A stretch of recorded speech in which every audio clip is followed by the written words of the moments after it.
Okay, we're there in Proverbs chapter number 23, and since today is Mother's Day, I'm going to preach a sermon that's related to mothers. If you there, have a look at verse number 15. Verse number 15 of Proverbs chapter number 23. Proverbs 23 verse 15 says, "My son, if thine heart be wise, my heart shall rejoice, even mine." So notice that. This is a parent saying to a child that if they're wise, then that will make the parent rejoice. That'll make the parent be happy.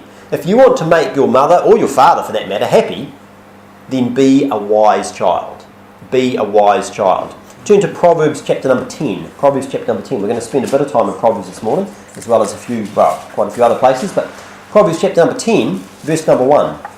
Proverbs chapter 10 and verse number 1 says, "The Proverbs of Solomon, a wise son maketh a glad father, but a foolish son is the heaviness of his mother." Notice that. A wise son maketh a glad father, but a foolish son is the heaviness of his mother. So we've got someone being wise versus being foolish, and it talks about making the father glad and also the mother feeling heavy. Now, how many of you think your mother would like to feel heavy? Now, it's not saying that you know, if you're not a, well, it's hard to say actually. No, it's not saying that your mother's going to put on weight and going to be really heavy if you're not a wise or if you're a foolish son. Although that could happen. You know, I mean, it could. You could drive her to the pantry. You know, she could go to the pantry looking for comfort because she's got this foolish son. So you could make your mother heavy. But I think when the Bible's talking about heavy there, it's talking. We'd probably use the word like depressed. If something's a feeling of heaviness or a spirit of heaviness. In fact, the Bible actually talks about that, putting on the garment of praise for the spirit of heaviness, lift up the hands which hang down. And so that's talking about depression. If you're feeling down, if you're feeling depressed. Well, one thing that will certainly make a mother feel down or depressed is if she has a foolish son. If she's got a foolish son, a son who's doing and saying foolish things, that's going to make the mother sad. It's going to make her depressed. Okay. Look at chapter number 15 of Proverbs. Proverbs chapter 15 and verse number 20. So we're talking about making your mother happy. That's what the sermon's about. Proverbs chapter 15 and verse number 20. Proverbs chapter 15 verse number 20 says, "A wise son maketh a glad father," sounds a bit like what we saw before, "but a foolish man despiseth his mother." Notice that. "A wise son maketh a glad father, but a foolish man despiseth his mother." So what that means is that, you know, you don't, if you're foolish, that's actually showing that you despise your mother. You don't really love your mother. You're not treating your mother with respect. Okay, you know, if you're despising, you're disregarding your mother. Okay, have a look at chapter 17. Look at chapter 17, Proverbs chapter 17, verse number 25. Proverbs chapter 17, verse number 25 says, "A foolish son is a grief to his father, and bitterness to her that bear him." Notice that, it's bitterness. So if you're a foolish son, and obviously understand with this counts for daughters as well. This is not just saying that if you're a foolish son, that's going to make your mother, you know, heavy and depressed and sad and have bitterness. But it's the same with the daughter. It's the same with the daughter. A foolish son is a grief to his father and bitterness to her that bear him. So the title of the sermon this morning is "Making Your Mother Happy." Making your mother happy. Now, doesn't that sound like a good thing to do on Mother's Day? Wouldn't you want your mother to be happy on Mother's Day? So tip number one for making your mother happy, if you might want to write this down, tip number one is don't be foolish. Don't be foolish. If you're foolish, that's going to make your mother sad, it's going to make her bitter, it's going to make her depressed, it's going to make her, it's a bad thing. She doesn't want a foolish son or a foolish daughter. Turn back to Proverbs chapter number 23. Proverbs chapter number 23, we start in verse 15. "My son, if thy heart be wise, my heart shall rejoice, even mine." So that's saying if you're wise, it's going to make the mum and the dad happy and rejoice. Verse number 16. "Yea, my reins shall rejoice when thy lips speak right things." Notice that. My reins shall rejoice when thy lips speak right things. So that's saying that what you say when your lips speak right things, that can make your parents rejoice. When you speak what is right. But obviously if you're speaking what is wrong, then that's the opposite. Okay, you might say, well, what was it? That word reins. It says there, "My reins shall rejoice." The word reins is used in the Bible. It's kind of like related to like your mind or your heart. Like you don't need to turn there, but I'll just read a couple of verses for you. Psalms 26, verse number 2. Psalms 26 and verse number 2 says, "Examine me, O Lord, and prove me. Try my reins and my heart." Okay, think about reins think about the reins, you'd use it to like direct a horse. Okay, you use it to steer them, to control where they're going. Well, it's the same thing. Your mind, your heart, that's the thing that controls where you go. Okay, Psalm 73, another one I'll just quickly read. Psalm 73 in verse number 21. Psalm 73 in verse number 21. Psalm 73 in verse number 21 says, "Thus my heart was grieved and I was pricked in my reins." So notice, it's your heart, it's your thoughts, it's your mind, it's your innermost part of your being, okay? And so back in Proverbs 23, it says, "My reins shall rejoice." It's like my heart's going to rejoice, my mind's going to rejoice, which makes sense, because where do you rejoice? In your heart? In your mind? Yeah, exactly. My reins shall rejoice when? When thy lips speak right things. So what you say can make your parents rejoice. It can make your mother be happy, or likewise, it could make her be sad, okay? Turn back in Proverbs 23, we're going to have a look and see some steps that you can take that will help your mother rejoice, okay? Because this is not just some random chapter. I mean, we sang it earlier on and we read it as well. Is that these are not just unrelated things.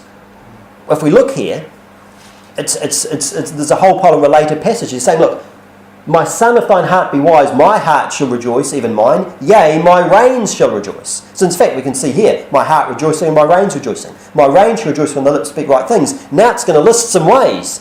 There are going to be some things that's going to help the father and the mother to rejoice. Look at verse number 17. "Let not thine heart envy sinners, but be thou in the fear of the Lord all the day long." So it says, don't envy sinners. If you envy sinners, then that's not going to let your mother rejoice. That's not going to make her happy. Don't envy sinners. And envy sinners, that's like saying don't look up to, don't desire to be like a wicked person.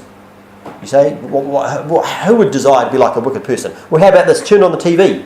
Turn on the TV. See the people on the TV. What sort of people are they? You know, look at the movie stars. What sort of people are the movie stars? What about the sports stars? What are those people like? Now, am I saying that they're all wicked? No, I'm not. I'm not saying that they're all wicked. But a majority of them? I would say, yeah, it would be fair to say a majority. A majority of them live pretty wicked lives. They live ungodly, wicked lives. They promote wicked things. You know, and so for someone to look up to them and follow after them, it's going to lead them down the wrong path, okay? And it's important. I mean, I've heard people say that every person that's on the TV or every movie star or every sports person, it's like, that's a silly thing to say. It's a silly thing to say. Are they all wicked? No. But, you know, it's important we're honest in what we say. But the fact is, a lot of them are. And if you envy wicked people, you'll become like them. Because you're looking up to them. You know, if you're constantly looking at them. I mean, don't people use the word idolise? They do, don't they? They idolise them. You know, in fact, I think there's even TV programs called that, isn't there? Like, you know, New Zealand Idol and American Idol and all these different places. And it's where they've got someone up there singing or whatever. And it's like everyone they idolise them. That's putting someone in the place of God. The Bible talks about idolatry as being a wicked sin. Okay? But the thing is, if you put people up that you are looking to, you will get affected by that. You'll get affected by the people that you're observing, the people that you're copying. You know, it says in Lamentations 3:51, "Mine eye affecteth mine heart." So what you look at is going to affect your heart. In contrast, we should be, according to this verse, we should be in the fear of the Lord all the day long. It says, "Let not thine heart envy sinners," so don't go down that path, "but be there in the fear of the Lord all the day long." It says in Proverbs chapter 1, verse number 7, "The fear of the Lord is the beginning of knowledge, but fools despise wisdom and instruction." So notice, we were talking before about being wise to make your mother happy, but a contrast in Proverbs 1, the fear of the Lord is the beginning of knowledge, but fools despise wisdom and instruction. Turn to Deuteronomy chapter number 13. Deuteronomy chapter number 13. Deuteronomy chapter number 13. We'll look at just a few quick passages in Deuteronomy. Deuteronomy chapter number 13 and verse number 4. Deuteronomy chapter 13 and verse number 4 says, "Ye shall walk after the Lord your God and fear him and keep his commandments and obey his voice, and ye shall serve him and cleave unto him." So notice, fearing God is related to keeping his commandments. It's related to obeying his voice. Look at Deuteronomy chapter number 17. Deuteronomy chapter number 17, verse number 19, Deuteronomy 17, 19, and this is talking about the king of Israel and what he's supposed to do, and it talks about, in fact, back in verse number 18, it says, "And it shall be when he sitteth upon the throne of his kingdom, that he shall write him a copy of this law in a book, out of that which is before the priests, the Levites," verse 19, "and it shall be with him, and he shall read therein all the days of his life, that he may learn to fear the Lord his God, to keep all the words of this law and these statutes to do them." So notice, fearing God is related to keeping God's word. Okay? Look at Ecclesiastes chapter 12. Just after Proverbs, you've got Ecclesiastes. Ecclesiastes chapter number 12 and verse 13, right at the end of it, very famous verse, Ecclesiastes 12 and verse 13, says, "Let us hear the conclusion of the whole matter. Fear God and keep his commandments, for this is the whole duty of man." So once again, fear God, it's keeping his commandments. Now we're going to be looking a bit more at fear tonight, the fear that we should have, the fear that we shouldn't have, and how we can overcome our fears. Let's look back at Proverbs chapter 23. Proverbs chapter 23, verse number 18. Proverbs chapter 23 and verse number 18. It says, "Look, don't envy sinners, be thou in the fear of the Lord all the day long, for surely there is an end, and thine expectation shall not be cut off." You see, because the Bible actually teaches that what the wicked expect, their end is destruction. It's a bad thing. For example, in Proverbs chapter number 10, verse number 28, it says, "The hope of the righteous shall be gladness, but the expectation of the wicked shall perish." The expectation of the wicked shall perish. You see, the wicked don't get what they're hoping for. They don't get what they're expecting. A good example of this is in Proverbs chapter number 20. Proverbs chapter 20 and verse number 17. Proverbs chapter 20 and verse number 17 says, "Bread of deceit is sweet to a man, but afterwards his mouth shall be filled with gravel." So notice that, bread of deceit. In other words, something that's gained by being deceitful. You think, well, if I lie, I'll get this. If I'm deceiving, I'll get this. And you think it's going to be good. And it's like, it's like a bit of bread. Bread of deceit is sweet to a man. Seems like it's going to be good, but afterwards his mouth shall be filled with gravel. Imagine that. You take a bite of, we had some nice croissants. They just came from the supermarket the other day. Lovely, nice food. Think of a nice bread that you buy, and it's like, nice and lovely. But imagine you bite and you're eating, you're chewing, and all of a sudden your mouth is filled with gravel. You spit it out. It's horrible. So it seems nice, but it's actually not. Okay, and the expectation of wicked, that's what it's like. Look at Proverbs chapter number 1. Proverbs chapter number 1. You see, they think they're going to get good things, but they're actually not. Proverbs chapter 1 and verse number 15. Proverbs chapter 1, verse number 15. It says, "My son, walk not thou on the way with them, refrain thy foot from their path." This is talking about wicked people. "For their feet run to evil and make haste to shed blood. Surely in vain the net is spread in the sight of any bird, and they lay wait for their own blood. They lurk privily for their own lives. So are the ways of everyone that is greedy of gain, which taketh away the life of the owners thereof." So you've got these people, they're lying in wait, they're trying to do these bad things. Earlier on it says, "Cast in thy lot among us, let us all have one purse." And it's, talks about what they're going to do. They're going to lie, verse number 11, "Let us lay wait for blood, let us look privily for the innocent without cause." They're saying, look, we're going to do this, we're going to get these great things, but what's going to happen? They lay wait for their own blood, they lurk privily for their own lives. It takes away the life of the owners thereof. Okay, so turn back to Proverbs chapter number 23. Proverbs chapter number 23. Proverbs chapter number 23, verse number 18 says, "Look, surely there is an end, and thine expectation shall not be cut off," in contrast to the sinner. Verse number 19, "Hear thou, my son, and be wise, and guide thine heart in the way." He's saying, look, listen. Be wise, guide your heart. You see, if we want to avoid the end of the wicked, what's going to happen to them? We need to listen to wise counsel, and also to guide or direct our heart or our thoughts. Okay? "Hear thou, my son, and be wise, and guide thine heart in the way." You see, our thoughts, we need to realise, our thoughts are going to be directed by someone or something. If we're smart, then we'll choose wisely what or who we allow to direct us. We'll think, who's guiding me? Who's leading me? Look at verse number 20. It says, "Be not among wine bibbers, among rioters, eaters of flesh, for the drunkard and the glutton shall come to poverty, and drowsiness shall clothe a man with rags." You see, if you hang out with drunks and gluttons, you will be like them. If you hang out with them, that's who you'll be like. Now, this is a Mother's Day sermon, isn't it? Do you think that would make your mother happy if you grew up to be poverty-stricken, to be lazy, to be sleeping all day, to be dressed in rags? Who would look at their child and think, well, I'm really glad about that? No parent would think that about their child. Well, that's the warning. It says, look, be not among wine-bibbers or among rioters, eaters of flesh, for the drunken and the glutton shall come to poverty, and drowsiness shall clothe a man with rags. If you hang out with them, that's who you'll be like. Now, no mother wants that for her children. What does she want? She wants her children to be happy. She wants them to be healthy. She wants her children to be wise.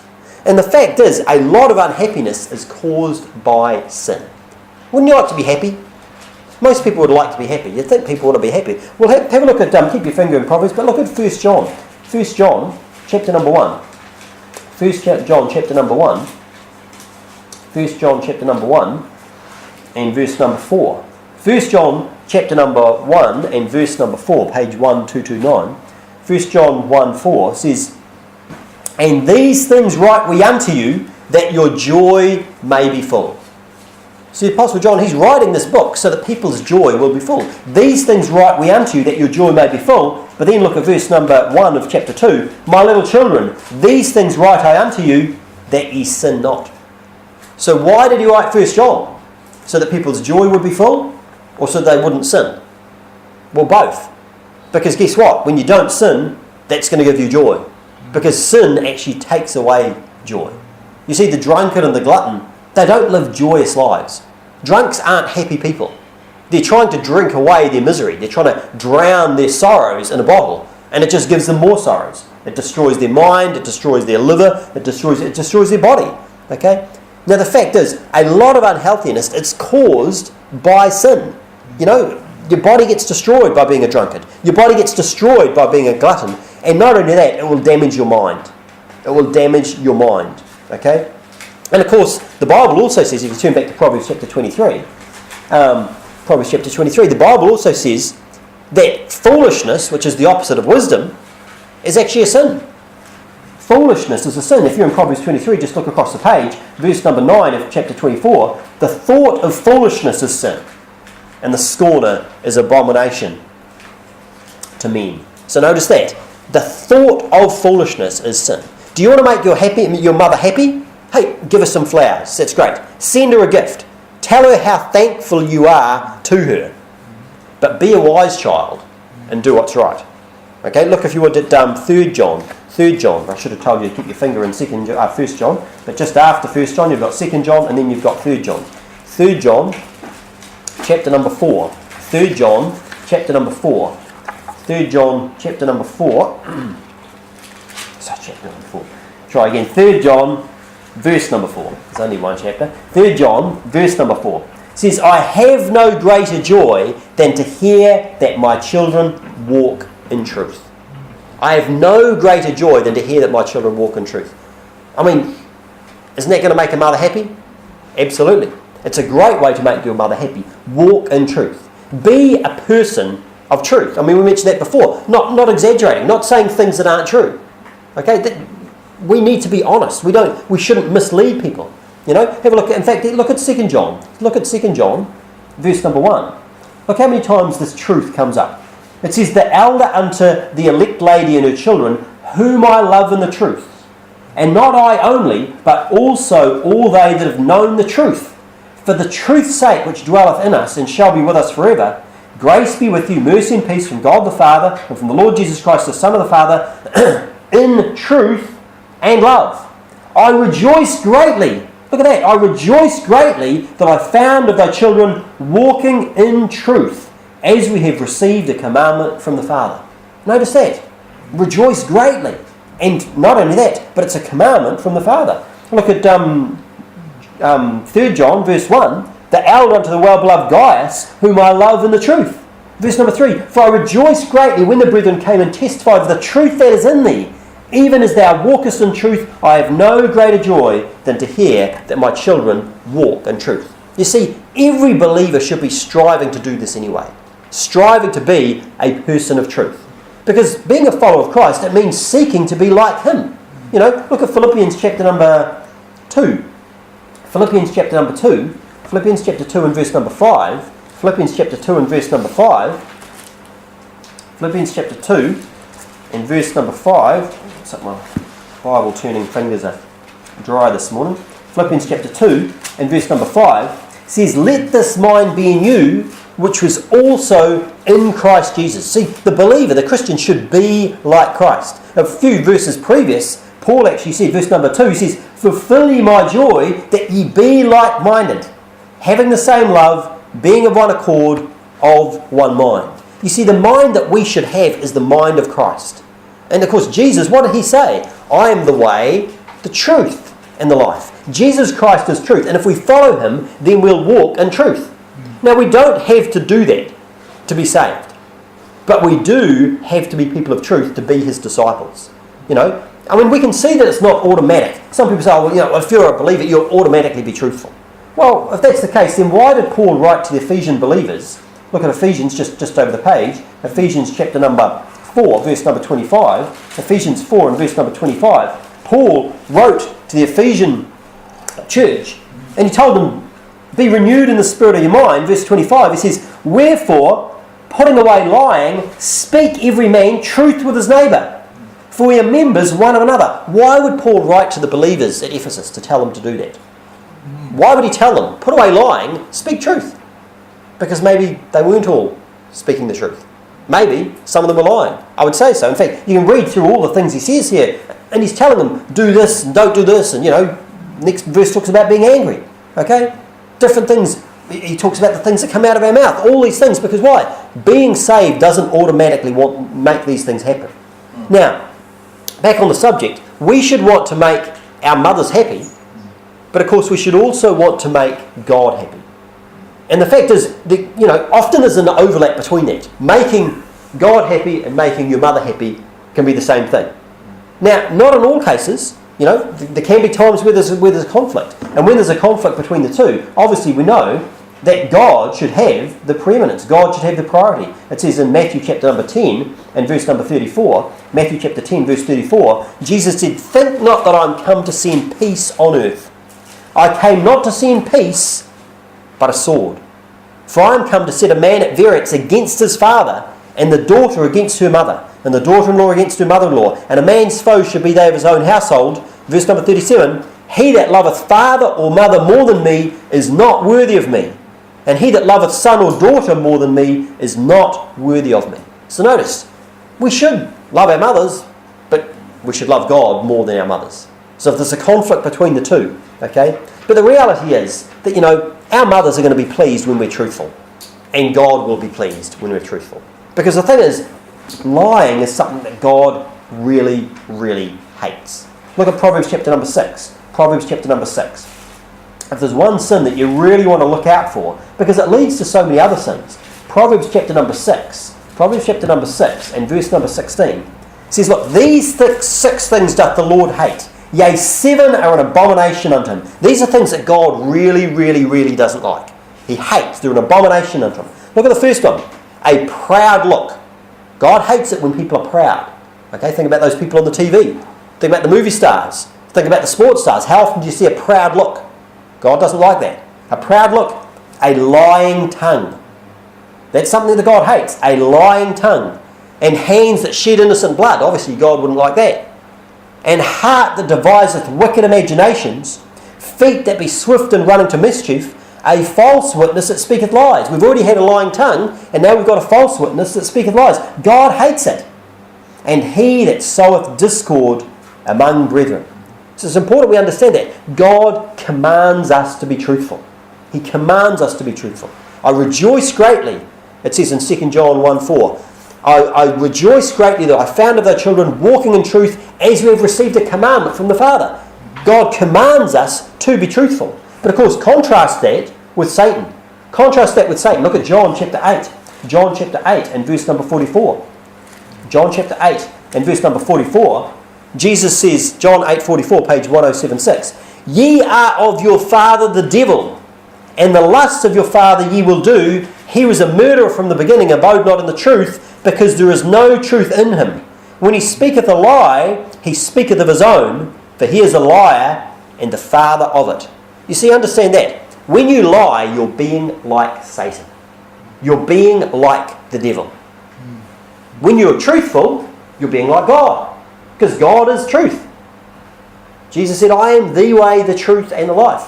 Okay? We have a choice. Are we going to be like God, or are we going to be like Satan? Choose. And guess what? When you choose to be like God, when you choose to be a person of truth, that's going to make your mother happy. So what have we seen so far? To make our mother happy, don't be foolish. Be truthful. Then the third thing, if you turn back to Proverbs 23, the third thing is listen to your mother. Proverbs chapter number 23. Proverbs chapter number 23 and verse number 22. Proverbs chapter 23 verse number 22 says, Hearken unto thy father that begat thee, and despise not thy mother when she is old. Hearken unto thy father that begat thee, and despise not thy mother when she is old. So it says, listen to your father, but also it says, despise not thy mother. You see, because despise it's disregard, it's disrespect. And one of the ways you can disrespect your mother is by not listening to her. Okay? It says in Proverbs chapter 1, verse number 8, it says, My son, hear the instruction of thy father, and forsake not the law of thy mother. You see, there's things that your father has taught you, there's things that your mother has taught you, and if you want to be a wise son, listen to that. Pay attention to that. Proverbs chapter 31, verse 1 says, The words of King Lemuel, the prophecy that his mother taught him. Mothers teach their children things. I mean, my wife homeschools our kids. And that's a great thing to do, to homeschool your children, to teach them. I'm not really into that. I'd rather just send them off. They'll get a better education if they go to a state school. Really? Is that really the case? Let's go and send them off to someone who doesn't believe in God. Because doesn't the average teacher doesn't believe in God? Let's send them off where they'll teach them. Well, actually, you evolved. There's no such thing as God. You evolved from a monkey, so you're actually just an animal. You're an animal. Okay? And it doesn't really take a genius to connect the dots and say, well, if I'm just an animal, if there's no God, if we're just the product of evolution, we're just here by chance, then where does right and wrong come into that? Well, there's no such thing. I mean, do animals do right and wrong? No, they just do stuff, don't they? They eat things and they, do all sorts of things that animals do. There's no right or wrong about it. Now, you try and control their behaviour, you try and keep your dog or your cat or whatever under control and, stop them doing. But do you really reason with them and sort of try and teach them morals? No, because they don't have any morals, do they? I mean, do you think you could teach your cat not to steal? Look, this is my chicken leg here. This belongs to me. I bought it. It's not yours. I'm just going to put it there, and I don't want you to touch it. Is that going to happen? No. As soon as you give them the chance, they'll be straight into it. Why? Because they're thieves, aren't they? They'll eat anything. Because that's what animals are like. Because they have no sense of right and wrong. But guess what? If we just evolve animals, then we're the same. Now, you can choose to live a moral life, but really, if there's no God, then what's the basis for that? What's the difference between killing an insect as you walk along the lawn and squash it? What's the difference between that and killing killing a person? But anyway, that's off on some other topic. So, listen to your mother. It's important you listen. Not send them off to listen to someone who's going to teach them some godless philosophy, but instead listen to your mother. It's a great thing for women to teach their children. Okay? But of course, the thing about listening, it's an important thing to do. We need to listen more than we speak. We need to listen more than we speak. It says in James 1, verse 19, says, Wherefore, my beloved brethren, let every man be swift to hear, slow to speak, slow to wrath. That means slow to get angry, but it says swift to hear, slow to speak. You see, we've got 2 ears and we've got 1 mouth. And that's telling us we should listen more than we speak. We should listen more than we speak. Look at Proverbs chapter 23. Proverbs chapter 23, verse number 23 says, Buy the truth and sell it not. Also wisdom and instruction and understanding. Notice important. It's important. The importance of wisdom, the importance of instruction, the importance of understanding. You need to actually listen. Turn to Proverbs chapter number 4. Proverbs chapter number 4.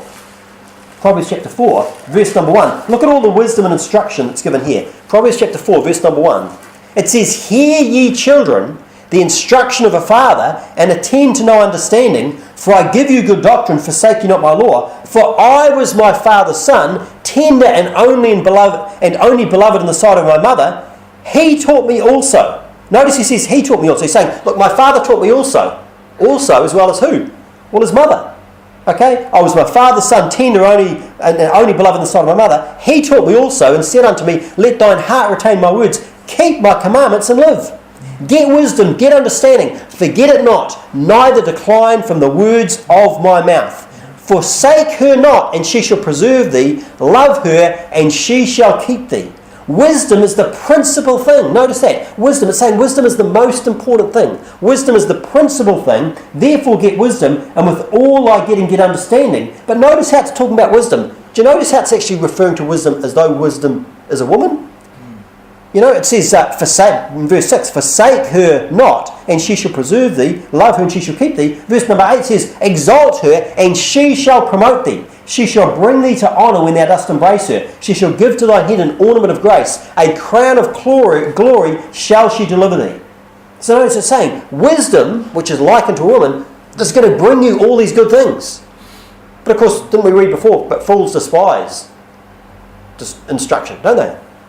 It says, verse number 10, "Hear, O my son, and receive my sayings, and the years of thy life shall be many. I have taught thee in the way of wisdom, I have led thee in right paths. When thou goest, thy steps shall not be straitened, and when thou runnest, thou shalt not stumble." He says, look, this is what's going to happen if you listen, if you pay attention. But of course, the natural thing is that the Bible says, in fact, folly is bound in the heart of a child, but the rod of correction shall drive it far from him. It's natural for us to be foolish. But the Bible says, look, forsake the foolish and live. Verse number 13, "Take fast hold of instruction. Let her not go. Keep her, for she is thy life." It sounds like you have to make an effort, doesn't it? Because you see, if you just sit there and your mother's instructing you, and you're just sitting there zoning out, and it's going in one ear and out the other, are you really going to benefit from that? No, it says, look, take fast hold of instruction. Let her not go. Keep her, for she is thy life. And then here comes some of the warnings. "Enter not into the path of the wicked, and go not in the way of evil men." Doesn't that sound like what the mother was saying back in Proverbs 23? "Avoid it, pass not by it, turn from it and pass away. For they sleep not, except they have done mischief. And their sleep is taken away, unless they cause some to fall. For they eat the bread of wickedness and drink the wine of violence." You notice that? You see, people who are doing wicked things, people that are led astray by alcohol, people that are living wicked, sinful lives, one of the things they want to do is they want you to live a sinful life. That's why they will offer you alcohol. "Try this, you might enjoy it. Try this, have you had this? This will be good." They want to lead you down their path. That's what it's saying. Look, "They sleep not, except they've done mischief, and their sleep is taken away, unless they cause some to fall." They're trying to cause righteous people to fall. Verse number 18, "But the path of the just is as a shining light, which shineth more and more into the perfect day. The way of the wicked is as darkness. They know not at what they stumble." You see, people who are living wicked, sinful lives, they often don't even realise why. They don't realise why their life is such a mess. They're not, everything's just falling apart. These bad things are going on all the time. And it's like, well, isn't it common sense? And this can count for believers too. This can count for believers, where believers who, well, I don't really read my Bible anymore like I used to. I haven't been to church in ages, and I haven't been out soul winning, and my life just seems to be falling to bits. I'm having all these problems. I'm struggling with this. I'm struggling with that. And it's like, well, do you wonder why? Do you wonder why? Is it a surprise? Is it a surprise? It's not. But it says here, look, "The way of the wicked is darkness. They know not what they stumble." My son, how often should you say it again? "Attend to my words, incline thine ear unto my sayings." That means listen. "Let them not depart from thine eyes. Keep them in the midst of thine heart. For they are life unto those that find them, and health to all their flesh." They're life.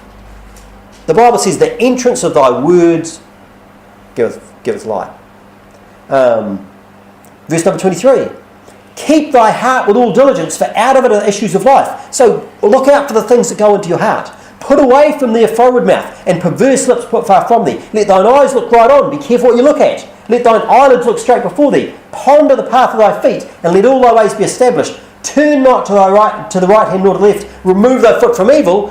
The next chapter keeps going the same thing. My son, attend unto my wisdom, and bow thine ear to my understanding, that thou mayest regard discretion, and that thy lips may keep knowledge. For the lips of a strange woman drop as an honeycomb, and her mouth is smooth than oil, but her end is bitter as wormwood, sharp as a two-edged sword. Her feet go down to death, her steps take hold on hell. Lest thou shouldest ponder the path of life, her ways are movable, that thou canst not know them. Hear me now, therefore, O ye children, and depart not from the words of my mouth. Can you not hear the urgency in what the parent's saying here? Look, listen. It says, look, remove thy way far from her, and come not nigh the door of her house, lest thou give thine honour unto others, and thy years unto the cruel. Lest strangers be filled with thy wealth, and thy labours be in the house of a stranger. You see, when you go and fornicate and you're with all these different people, what's going to happen? Your labours, strangers will be filled with thy wealth. Thy labours will be in the house of a stranger. You'll go and work a job, you'll earn money, and some of that money will come out of your pocket and go off to pay for children that you barely ever see. And it's not that it even really pays for them, because it doesn't go to them. It goes to the woman that you were with. Child support, it goes to her, and she can spend it on whatever she wants to. Okay? And that's why it's in the house of a stranger. Verse number 11, and they are mourn at the last when thy flesh and thy body are consumed. That's not to mention all the sexually transmitted diseases. Verse number 12, and say, how have I hated instruction, and my heart despised reproof, and have not obeyed the voice of my teachers, nor inclined mine ear to them that instructed me. I was almost in all evil in the midst of the congregation and assembly. See, don't think it can't happen to you because you're sitting in church. Don't think it can't. It can happen to you, even someone who's sitting in church. And that's why these warnings, that's why it's full of it. It's absolutely full of these warnings. Turn back to Proverbs 23. We're going to finish up Proverbs chapter 23. Proverbs chapter number 23. We're up to verse 24. Proverbs chapter 23 and verse number 24. So we saw, buy the truth and sell it not also, wisdom and instruction and understanding. The father of the righteous shall greatly rejoice, and he that begetteth a wise child shall have joy of him. Thy father and thy mother shall be glad, and she that bare thee shall rejoice. So over and over again it says, look, the father of the righteous shall greatly rejoice. He that begetteth a wise child shall have joy of him. Thy father and thy mother shall be glad. She that bare thee shall rejoice. If you're not your mother happy, then be righteous. Be righteous. And obviously true righteousness is being saved. That's going to make your mother happy, if your mother's righteous. But even beyond that, actually doing acts of righteousness, doing what's right, as opposed to doing what's wrong. Verse number 26, it says, my son, give me thine heart, and let thine eyes observe my ways. You see, your mother wants your heart, and she wants to set a good example for you. That's a really important thing. My son, give me thine heart, and let thine eyes observe my ways. Because children will watch their mothers. Children will watch their fathers. They'll observe what they're doing. You can say all these things, but if you say all these things but you do something else, your actions will speak louder than your words. Verse number 27, look at some of the warnings given. It says, look, for a whore is a deep ditch, and a strange woman is a narrow pit. She also lieth and waiteth for prey, and increaseth the transgressors among men. That's the same warning that we saw back in Proverbs chapter 5, wasn't it? The warning about the strange woman. Verse number 29, who hath woe? Who hath sorrow? Who hath contentions? Who hath babbling? Who hath wounds without cause? Who hath redness of eyes? They that tarry long at the wine. They that go to seek mixed wine. Look not thou upon the wine when it is red, when it giveth its colour in the cup, when it moveth itself aright. At the last it biteth like a serpent and stingeth like an adder. The warnings of alcohol, the dangers of alcohol. It's going to lead you down a wrong path. Down a wicked path. And understand, the Bible, it's not saying, if you drink too much. The Bible says wine is a mocker. Strong drink is raging, and whosoever is deceived thereby is not wise. It doesn't say too much wine. It says wine itself is a mocker. What's going to happen if you drink it? Look, verse 33, thine eyes shall behold strange woman, which you were just warned about before, and thine heart shall utter perverse things. Do you want your heart to utter perverse things? Then drink alcohol. Drink alcohol, and your heart will utter perverse things. Yea, thou shalt be as he that lieth down in the midst of the sea, or as he that lieth upon the top of a mast. They have stricken me, shalt thou say, and I was not sick. They have beaten me, I felt it not. When shall I awake? I will seek it yet again. It's addictive. That's one of the reasons why you should never touch it. Because once you start, you might not stop. You know, there are many people who are enslaved to alcohol. They're enslaved to the bottle. Now, just to understand, all this instruction that our mother gives us, am I saying, therefore, on this Mother's Day, that we should give our mother everything that she wants? In other words, if my mother says it, that's what I'm going to do. No, because, I mean, maybe not everything your mother wants is not right. Maybe it's not. You know, you should still think for yourself. You should still hearken to the wisdom of God. You know, I mean, there are some mothers who maybe, I mean, you've probably maybe encountered this or heard of it, where a mother sometimes wants to have control over their children's lives even when they grow up. You ever heard about that? Doesn't want to cut the apron string. She wants to keep control over the children's lives. That's a bad thing. That's a bad thing. Okay? I mean, the Bible makes it really clear that children should obey your parents. Ephesians chapter 6 verse 1. Children, obey your parents in the Lord, for this is right. Honour thy father and mother, which is the first commandment with promise. It may be well with thee, and they must live long on the earth. Children should obey their parents. Okay? But the thing is, when you grow up, when you have your own family, you don't have to obey mum and dad anymore. You don't have to. It says, children, obey your parents in the Lord. Are you a child? It says, children. If you're a child still, yes, you should. But the fact is, there comes a time when we grow up and we're no longer children. You know, Paul says, when I was a child, I spake as a child, I understood as a child, I thought as a child, but when I became a man, I put away childish things. And one of those childish things is obeying your parents and everything. When you're a child, you should obey whatever your parents are telling you to do. Okay? Obviously within reason, you know, if they're telling you to do things that are directly contradicting what God says to do. But when you get older, you know, so if they say, look, I want you to do this, I want you to mow this lawn, I want you to tidy up this, I want to do that. When you're a child, you should obey that. But when you're older, and they say, look, I think you should go and buy this house there and go and do this, and no. Why? Because they don't have that control over you. And the thing is, a righteous mother or father won't want to have that control over you. They'll want you to grow up and be independent and think for yourself and live your own life. Not to try and live your life for you. You've got to come and see me and you've got to do all these different things. No. Now, we should still have a great relationship, but not this controlling thing. Not this controlling thing. That's what it shouldn't be like that. Okay? Proverbs chapter number 29. Proverbs chapter number 29. Let's just look at a couple of quick more verses. Proverbs chapter number 29 and verse number 15. Proverbs 29 and verse number 15. Proverbs 29 and verse number 15. Proverbs chapter 29 verse number 15. The rod and reproof give wisdom, but a child left to himself bringeth his mother to shame. Do you want to bring your mother to shame? No, you shouldn't. You shouldn't want to bring shame to your mother. What about grief though? What about grief? Have a look at Genesis chapter number 26. Keep your finger in Proverbs because we'll come back. Look at Genesis chapter number 26. Genesis chapter number 26 and verse number 34. Genesis 26 and verse number 34. It says, and Esau was 40 years old when he took to wife Judith, the daughter of Beeri the Hittite, and Bashemat, the daughter of Elon the Hittite, which were a grief of mind unto Isaac and to Rebekah. So here we can see Esau taking two wives. That's a bad thing for starters.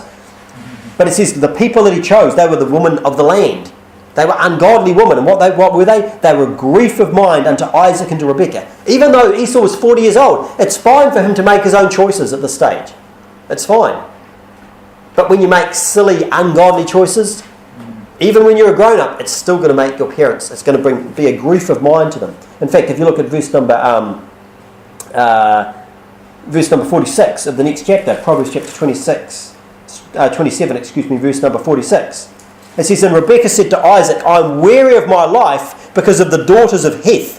If Jacob take a wife of the daughters of Heth, such as these which are of the daughters of the land, what good shall my life do to me? So this is a chapter later, and she's talking about her other son Jacob getting married. She said, look, well, if Jacob marries someone like Esau's already married, what good is my life going to do to me? Obviously there's bad things being brought about because of these ungodly women that Esau chose to marry. Proverbs chapter number 30. Proverbs chapter number 30. Proverbs chapter number 30. Proverbs chapter number 30, and look at verse number 11. Proverbs chapter 30, verse number 11 says, there is a generation that curseth their father and doth not bless their mother. There is a generation that are pure in their own eyes, and yet is not washed from their filthiness. So they think that they're pure in their own eyes. What we're doing is fine, and yet they're not washed from their filthiness. There is a generation, oh how lofty are their eyes, and their eyelids are lifted up. Notice that they're lofty, they're lifted up. What's that speaking of? Pride. There's a proud generation. And what do? They curse their father, they don't bless their mother. Look down at verse number 17. Verse number 17, it says, the eye that mocketh at his father, and despiseth to obey his mother, the ravens of the valley shall pick it out, and the young eagles shall eat it. There's a bad end coming. There's a bad end coming for those that ignore the wisdom of their parents. Okay. A Mother's Day present. What should you give your mother for Mother's Day? Should you give your mother something for Mother's Day? I think you should. I think we should give our mother something for Mother's Day. Give her some flowers, give her some chocolate. But really, the best present that you can give your mother is being a godly son or a godly daughter. That's the best thing you can do. That's the best present that you can give your mother. Being successful in God's eyes. See, it's not necessarily the success of the world's eyes. You know? I would rather that my children were righteous than when my children were rich or famous. Now, a lot of people go, they'd love to have a rich or a famous child. No. I'd much rather that my children were righteous. You know? Being happy as well. I would like my children to be happy. If you're happy, that's going to make your mother happy. If you're miserable, that's actually going to make your mother sad. She's not going to be happy. No mother wants to have miserable children. Okay? But if you're happy, that will make her happy. Well, guess what? Being righteous is going to make you happy. We saw that, didn't we, in 1 John? Being righteous. These things write unto you that you sin not. These things write unto you that your joy may be full. Okay, so in conclusion, what we've seen is don't be foolish. Don't be foolish. If you want to make your mother happy, and it will also prevent you from destroying your life. We also saw being truthful. We serve a God of truth, and it will bring our mother joy. I have no greater joy than to hear that my children walk in truth. You know, listen to your mother when she's giving you godly advice. Pay attention when she warns you of the dangers of alcohol, the dangers of ungodly women. Don't be foolish, but hearken unto her. You might say, look, a lot of people, don't most people say, I love my mother? I love my mother.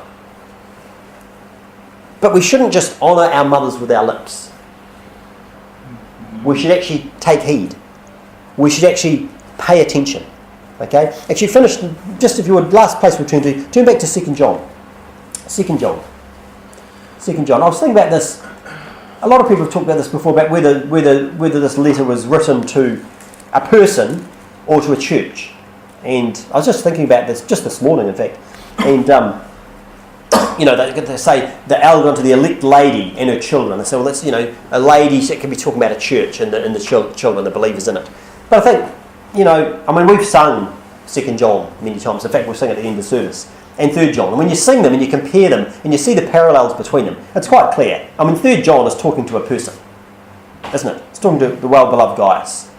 And it's quite clear that 2 John is to a person, the elect lady and her children who are loving the truth. Because it talks to them in the same way. It says, I'm going to come unto you.